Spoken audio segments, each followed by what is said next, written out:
the president himself who is consistently pushing conspiracy theories, like right now, like constantly we also see them being used against so him. it's hard to have any sympathy for people pushing conspiracy theories. Do you believe he worked with the Russians to steal the election? Tonight, Joe Rogan is looking for someone to blame for the growing number of Americans who believe that the 3 assassination attempts against Donald Trump's life were a hoax. Calling out an alarming trend of conspiracy theories, Rogan had one boogeyman in mind. Anybody that thinks that that's staged is out of their mind. Or the guy at the correspondence dinner who rushed in. Yeah. They think that's fake. And it's like, hold on. So you think this guy who's a teacher, educated, clearly kind of had together, threw away his life? This is TikTok. That's the problem. Brains. That's the problem. Rotting their brains out from inside their heads. I know. It's not good, dude. Something tells me that the conspiracy theory problem that we've been having predated TikTok by quite a lot, actually. It did. I mean, I wrote a book called Wingnuts during the Obama administration that detailed some of the growth of conspiracy theories, both about 9/11, about whether, you remember the President Obama was secretly a Muslim Manchurian candidate. That had like 40% belief. That he was born in Kenya. All that stuff. And Donald Trump Or that Donald Trump himself. Or that Donald Trump colluded with Russians to overtake the 2016 election that was totally There's a whole bullshit. Senate intelligence report, which you can read in your leisure. But what the TikTok point is relevant only because it is sort of a foreign disinformation vehicle that spread a lot of conspiracy theories. But the problem is deeper, and it's been going on for decades, and it's on the hyperpartisan side. So I like seeing Joe Rogan call it out, but it ain't just TikTok. Right away, this is where the conversation stops being about just TikTok or social media and starts becoming about something much deeper. Trust in reality itself. Because conspiracy culture in America existed long before algorithms ever did. The internet may amplify it, but the real question is why so many people are now more willing to trust random online theories over institutions, experts, and verified facts. TikTok's not It's helping. also, yeah, I just want to add to the point of TikTok. I think it goes beyond foreign ownership. I actually think America buying it would not even solve the problem. I think it's more of an algorithm issue. And by the way, I think Meta, X, TikTok, they're all being investigated now for pushing deliberate, first of all, obsession, addiction, all these things are being looked into now. TikTok is like a boogeyman. But it's not just TikTok. I think it's general algorithms. They show you what they know you want to see. They bring you down the echo chamber. There's no accountability in misinformation. X has community notes. We know it takes way too long. TikTok doesn't even have that. Yes, but that's the technology side, but there's also the president himself who is consistently pushing conspiracy theories, like right now. Like constantly we also see them being used against him. So it's hard to have any sympathy for people pushing conspiracy theories. Do you believe he worked with the Russians to steal the election in 2016? I think that the Russians, if you read the report, the Russians were actively engaged in trying it was a bipartisan Senate report with that election. That's just what the. So you still believe it? Look, I think Americans. Wait, you don't believe what the intelligence said? No, I don't believe that Donald Trump colluded with the Russians to steal the election. That's not what I said. So that was the top line. That was the top line. I said that the Russians, that the report. The top line was that. The report clearly said. 4 years. The impeachment. The inquiries, everything. Clearly said that the Russians were interested and active. Okay. Just going forward. So, is that true or not true? I need to understand where you come from. There is no truth that Donald Trump or his campaign. So you're saying a different thing, but you won't answer the question that I'm asking, which is that the Russians were active and interested. Yeah, there's no. I don't doubt for a minute. Is that yes or no? I don't understand what all these words are. Is that yes or no? The whole point of the investigation was whether Donald Trump did it. So you don't have a yes or no in that body. You're changing the Democratic charge from 2016. The Democratic accusation was that Donald Trump and his campaign were. The words yes or no don't exist for you. Okay, I got it. The whole point of the investigation was not whether Donald Trump did it. It was whether or not Russia tried to interfere in the 2016. Hold on. Collusion. It's literally called collusion. Hold on a second. It was about whether Russia was trying to interfere in the 2016 election. Now, Donald Trump believed that he was at the center of it, which is why he tried to fire the special counsel. And that's when he became embroiled in the whole thing. So let's not rewrite history about how this really started and about the bipartisan report that Trump's now Secretary of State is a co-author of that is all about this. But, to Charles's point, the President of the United States every single night is sending out on Truth Social frankly, hundreds of conspiracy theories over the course of the last several months. And he started his career with a huge conspiracy theory, which is that the President of the United States, Barack Obama, was a Muslim who was born in Kenya. So it is, as I was saying, it's not a TikTok thing. It's also not even a Democrats believe Trump assassination things weren't true. Conspiracy theorism has been growing for a long time, and Trump is at the center of it. Notice how fast this debate becomes a battle over definitions. One side is talking broadly about Russian interference in the 2016 election, while the other keeps narrowing the argument specifically to Trump collusion. Legally and politically, those are not the same thing.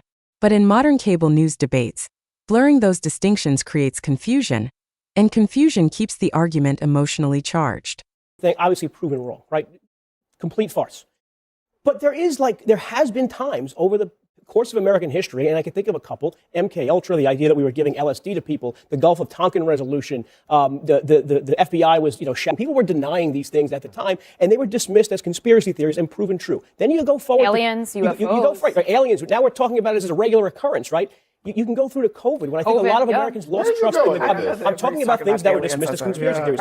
During COVID, the government used the science to justify a lot of things that didn't pan out to be true. The vaccine effectiveness, the mask effectiveness, the idea we should be closing schools. I think a lot of Americans lost trust in the institutions of government. And Joe Rogan oftentimes can introduce these topics in a way I think Americans have a right to question. Well, look, I think, let me just actually play this, because Joe Rogan, I think, is not the best person necessarily to be complaining about conspiracy theories. Tim Burchett, who I had on the podcast, the congressman, he thinks that guy was like some sort of an MK Ultra type deal. And he says he thinks they still do that. For sure, they're still doing that. And that could have been Thomas Crooks, too. The guy who tried to shoot Trump in Butler, Pennsylvania. Yep. That one was weird as f***. That one's so weird because that guy's house was professionally scrubbed. He didn't even have silverware there. He had no online activity. He had no social media. BlackRock ties. And have you heard anything about him? Nope. Gone. How weird is that, dude?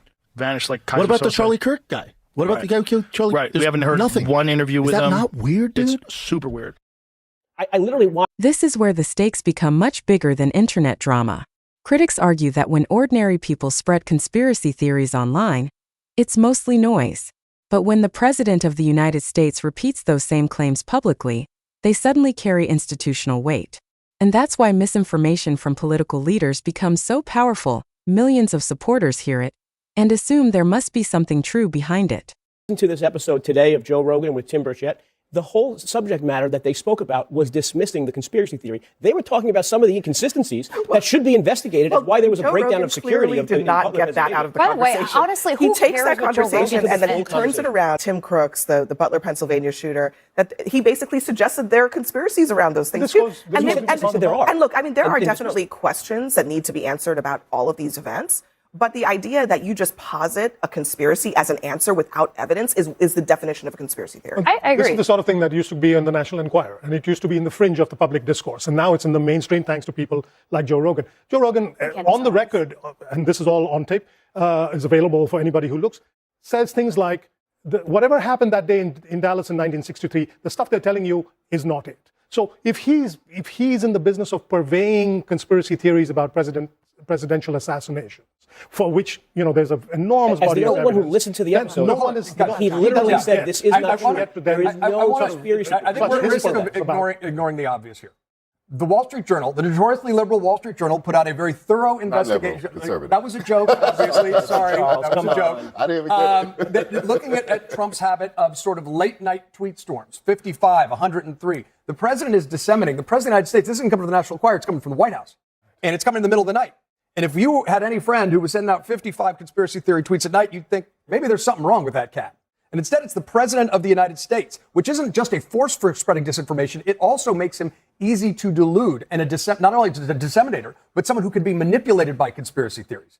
And this is incredibly not just weird and odd, but unstable and unhinged. And I would just like more Republicans to acknowledge that if a Democratic president were doing this, they'd be saying, hey, this ain't okay. The situation might be even worse than what you're describing, because some of the reporting is that there's actually a structure inside the White House to provide him with these unhinged posts. People are finding things that they think he might like, handing them to him, and he okays them, and then they tweet it on his behalf. Some of them he does himself, but many of them are brought to him. He approves it and then puts it out. So it's actually kind of layers worse than just he's on his own. The Wall Street Journal reported today, Natalie Harp, Trump's executive assistant, plays an integral role in his Truth Social activity. She brings the president stacks of printed out draft social media posts for his approval. It's a stretch to say she's so there's a lot more in the story that you can read. She's feeding him to him, or he's doing himself. I wish one of those is best. There's a lot that he posts that is coming from inside the house. The problem is that there's a serious problem, which is that if there's so much of this out there that On both sides. It doesn't matter. No. We're not going to. Bobby's got the last word. It doesn't matter. At some level, it doesn't matter on which side. There's so much of this is out there that when real things happen and when real news needs real attention from Americans, they no longer believe it. Yeah, and that's the real danger to the republic. And this is the classic pivot strategy whenever the discussion gets uncomfortable politically. Bring up MK Ultra, JFK, government scandals from the 1960s, anything except the current issue being discussed. Now, to be fair, some historical conspiracies did turn out to be real. But that's also why modern conspiracy culture spreads so easily. Real scandals from history make people more vulnerable to believing improving claims today. This section actually raises a fascinating legal and media question. Where exactly is the line between opinion, entertainment, and misinformation? Because once conspiracy theories move from random internet speculation into repeated broadcast claims, networks can face massive legal consequences, which is exactly what happened after the 2020 election lawsuits. And yet, despite that, outrage still remains one of the most profitable business models in media. And honestly, this may be the most important point made in the entire segment. Once everything becomes a conspiracy theory, people eventually stop trusting anything at all. Not the media, not institutions, not even verified evidence. And when a country reaches that level of distrust, politics stops being a debate over policy and starts becoming a fight over what reality itself even is.